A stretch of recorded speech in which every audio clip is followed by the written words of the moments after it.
Welcome, everybody who's new here to Overwhelm Solution for Moms. Today, we're going to talk about the number one most common mistake, and it's also the most subtle mistake that really smart parents make that makes their deep feeling child's outbursts last longer.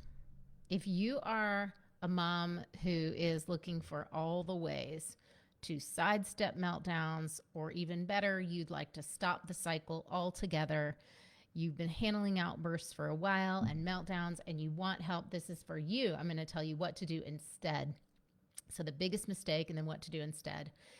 My name's Honor Janetsky. I am a therapist and coach helping moms to end meltdowns and create beautiful harmony at home and really close connection with their kids. So, if you have a child who you would describe as really intense, as a lot to handle, or inflexible, who has big meltdowns or outbursts, who is defiant at times, who doesn't cooperate with you or gets stuck in really big emotions, and it easily throws off your whole day, right? It's affecting your productivity, your family schedule, the vibe in your home. And it's also affecting how you feel about your child, this child who you once loved. And I talked to a lot of parents who had just this honeymoon phase when their kids were kind of 0 to 3 or 0 to 5. And then things started to get really, really hard. So if you are worried about this kid and you are scared about what's going to happen if this doesn't get any better, then you're in the right place. And let's dive in. So the mistake that a lot of really intelligent parents are making, and this is true with so many of my clients too that I've helped and worked with, trying to reason with your child in the middle of their meltdown.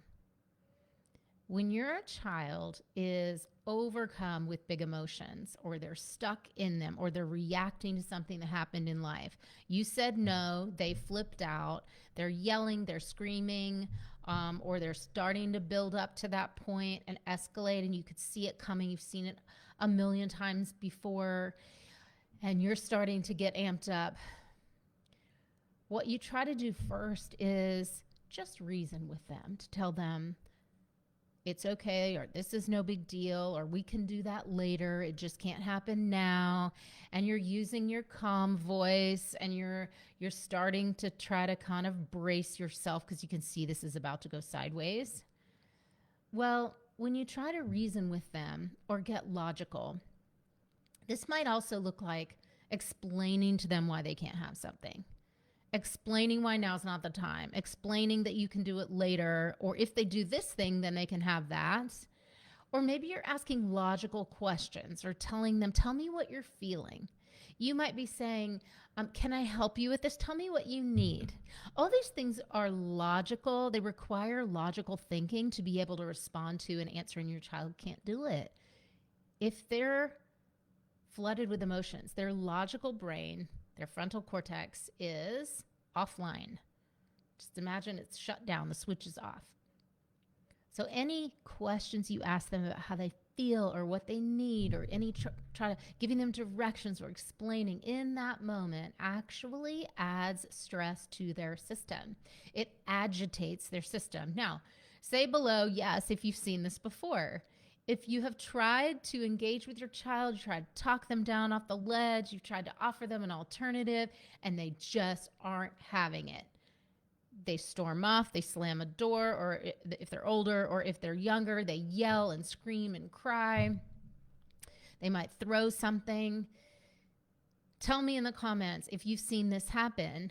The reason why is because how you're handling the meltdown is actually agitating them, even though this is coming from a good place. You're trying to be a present parent. And I know how hard it is. I know how hard it is to handle a meltdown that overwhelms your senses, that's overwhelming your child's senses. Okay. You with me?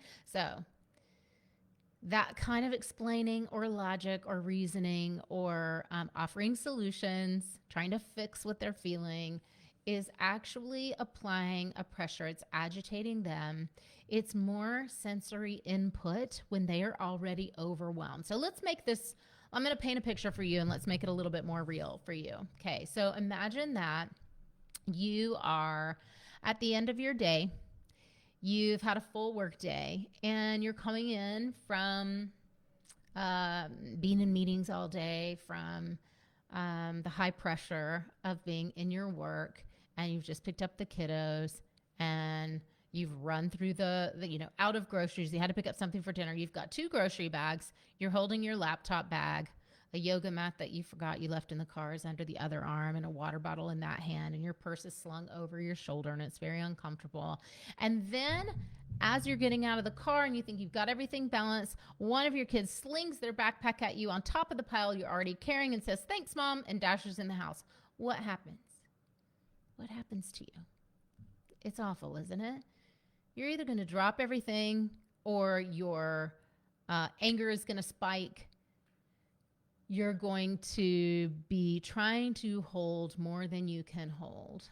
You'll have been handed something that you don't have the capacity to hold.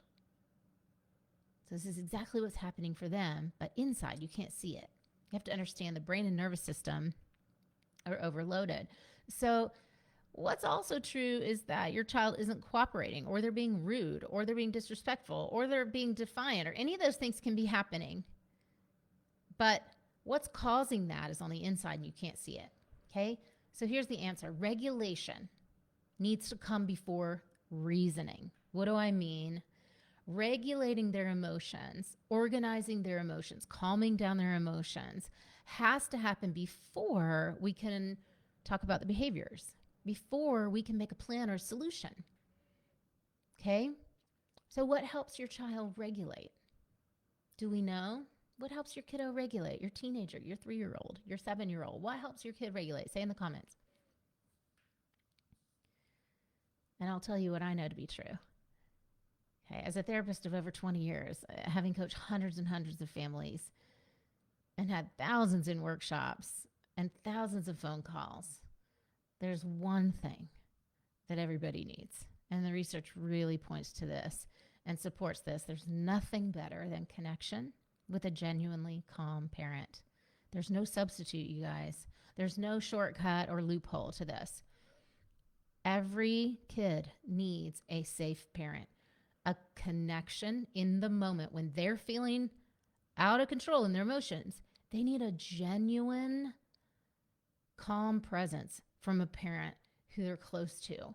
This creates emotional safety for them, which then allows them to regulate themselves.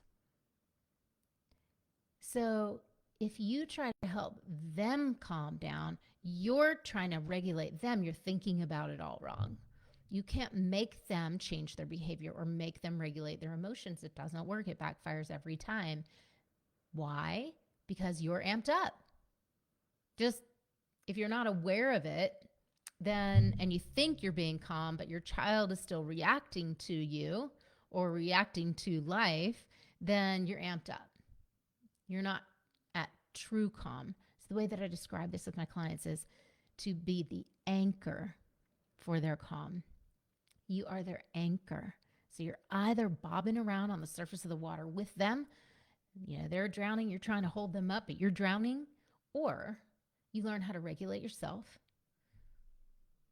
how to be the anchor of calm for them. And then that connection that you offer them will help them to regulate their emotions, to find their own sense of calm that is real and that is deep and that is lasting, and that helps them succeed in all the things in their lives. Okay, that is the thing that they are missing. Connection before correction. You want to offer them that high quality connection of you being regulated in your emotions rather than connecting with their reasoning brain, correcting their behavior, and telling them what they need to do differently. Make sense? If you have questions about this, drop them in the comments below. I'm happy to have a conversation with you about it here. But if you are struggling with this, if this is really something that you're getting stuck in and you know that you can't do it alone, you're tired of trying to figure that out, then book a call with me and I'll walk you through exactly how to create the kind of connection that stops meltdowns for good and gives you a beautiful relationship with your child. If you want that, you want to know exactly how we do it, go ahead and book a call. I'm going to drop the link in the comments right now. And I look forward to talking to you. All right, until next time, take care.